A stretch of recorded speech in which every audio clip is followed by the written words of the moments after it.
Before this video starts, I wanted to give you guys a quick life update. I know that I did an update video last time, however, something kind of unfortunate happened to me. I got into a really bad car accident on Friday, and thankfully I was able to walk away from it. However, I walked away with a mild concussion and whiplash, meaning that my time on the computer has been limited to browsing Twitter on my MacBook.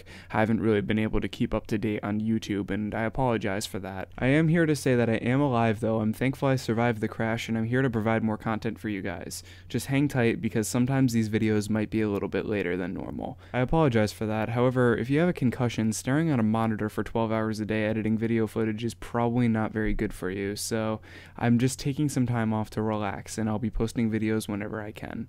Thank you guys so much for your cooperation and understanding. I love you all, and I hope you enjoy the video.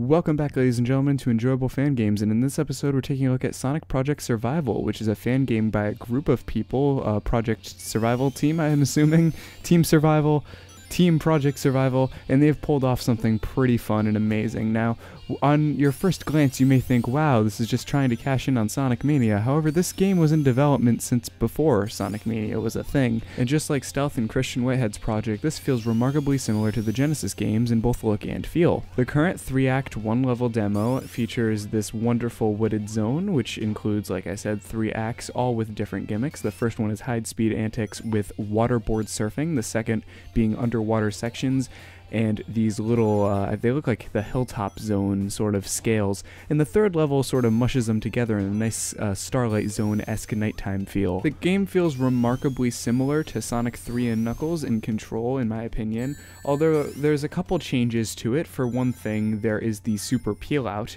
instead of just the spin dash, and unfortunately I don't believe there's an insta shield, but that's okay because you have the super peel out and the spin dash. That takes care of enemies pretty well enough. And also peppered throughout the levels are the elemental shields, and they're put in very clever locations. For example, underwater you have the water shield. In the level with the lightning bugs you have the lightning shield. I really like what they did here. I mean, it sounds stupid, but it works really well. The one complaint I have is that you can't keep the shields in between levels. For example, here I am finishing level 2 with the bubble shield and I don't get to keep it, and the same happened with the lightning shield in level 3. It just kind of disappears, but that's okay because the shields are in the individual zones and you can get them back quite easily. The level design encourages high-speed antics once you sort of memorize and know what you're doing.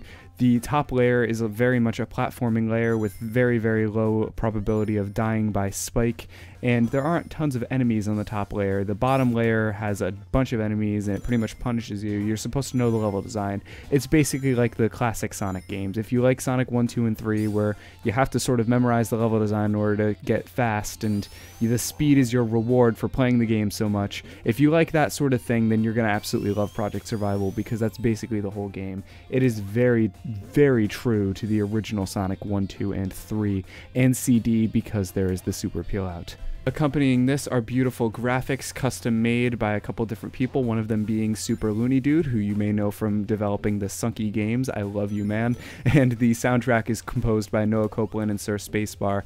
And before anyone asks, yes, I was originally supposed to be putting a couple tracks in here. They never made it in, unfortunately. I plan on uploading them to my SoundCloud eventually.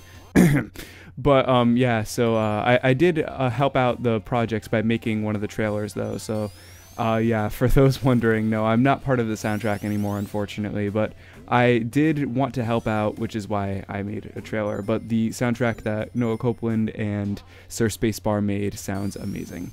And it even ends on a cliffhanger with a meme that everyone loves, and come on, you love this meme. I do too. It's okay. I know it's normie, but it's okay. It's a good meme.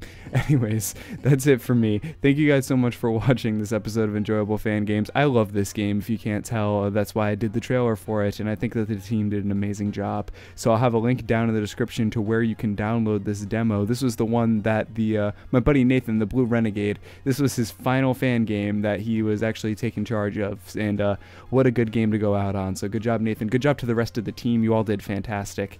And that's pretty much it for this episode, guys. The download link down in the description. Thank you guys so much for watching. Peace out and take care.